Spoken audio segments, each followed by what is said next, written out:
صحبت صالح تو را صالح کنن، صحبت صالح تو را صالح کنن، صحبت طالح تو را طالح کنن.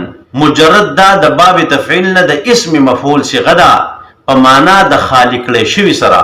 نو تا ته پیر مجرد څنګه وای چې ته خالی د عقل نه، ته خالی د حیا نه، ته خالی د عزت نه، ته خالی چې کوم نه ته پښتو د غیرت نه. بسم الله الرحمن الرحیم. عزتمندو تاسو دا ویډیو ګورئ، د دې لپاره زه بیا ستاسو سره څو خبرې کوم. دا نه مينو خنجوړه کمنې نه ځان باندې ساده مزه زه چې څنګه به سي خیمه دا کومه پیر سه ډیره بدرنګ کنه هغه به ماسک چې صرف سترګې خو کزوس ماسک درواچم زه د دین ډیر خیسته ښکارم دي څنګه ماس دلته اته دا کار دی کا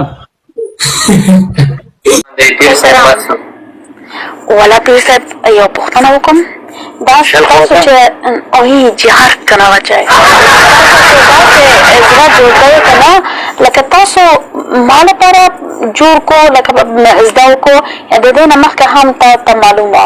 عزتمند تاسو دا ویډیو کتلا چې دغه پیر مجرد د پردو زنانو چې کوم دی هغه په ټیک ټاکو کې په دغه لایو کې راځي او بیا دغه زنانه سره خبرې کوي او بیا ورته وایي چې دغه ماسک لري که او مخ کار کا لکه دا خبرې دا جایز دي.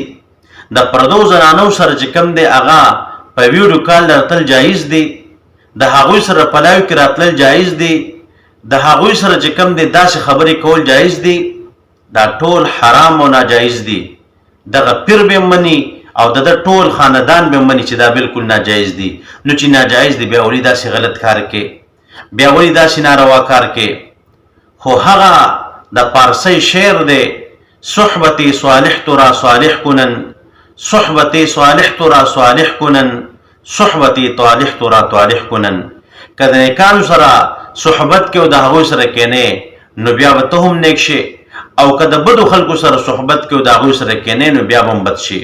نو چې دا د دغې بدو خلکو سره کینې وپاسي، د هغوی سره عشق کوي، د هغوی سره ناسته پاسته کوي، د هغوی سره ولاړه، د هغوی سره دغه ګرځېدل کوي، نو بیا به دغه غلط خلکو اثر هم په دې کېږي لکه څنګه چې بده شوی دی او په ګډ وړو باندې سر شوی دی.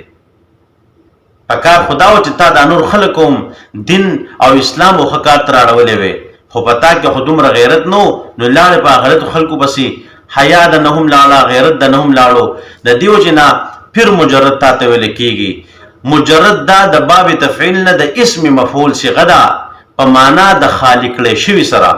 نو تا ته پیر مجرد څنګه وایي چې ته خالی د عقل نه، ته خالی د حیا نه، ته خالی د عزت نه، ته خالی چې کوم دی ته پښتو د غیرت نه. ځکه چې کوم دی ته داسې کارونه کې مجرد دغه معنا وه چې کوم ماده ته وکړه. او دغه رنګې د عربۍ مقوله ده اذا فاتك الحیاء فافعل ما شئت، چې کله ستانه حیا لاړ شي بیا چې ته څه کې کوه.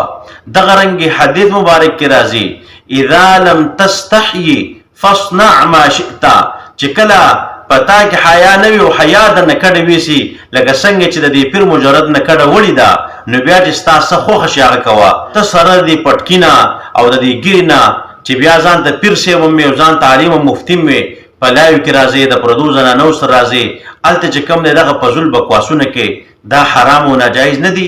په دې سره ته د پټکي بې عزتي نه کې، په دې سره ته د ګیرې بې عزتي نه کې. دا ګیرې بیا لرې که وخروه یا یې پټه که یا دا پټکې لر که بیا چې کوم بکواس کې هغه کوه. ځکه خلک بو چې دا ټول علما داسې دي، دا ټول چې کوم دی ګیرو والا خلک داسې دي، حالانکې دا پکې ته چې بې حیا یې، دا پکې ته چې د غیرت نه خالي یې، دا پکې ته چې کوم دی ته عزت نه خالي یې. انشاءالله هر کس به ستا به شانتي نه وي. خدا هم د دغې علماو ازار دی چې کله تا د علماو لمن پرېښودله او په بل طرف باندې روان شوې نو په خپله بېزتي په خپله تعینې. څوک درته په ټیک ټاکو کې کنځلي کوي، د چا سره په لایو کې راشي او تا ته هغه کنځلي وکړي، که هغې بل چاته وکړه نو ځان به د خفګان نه مړ کړي.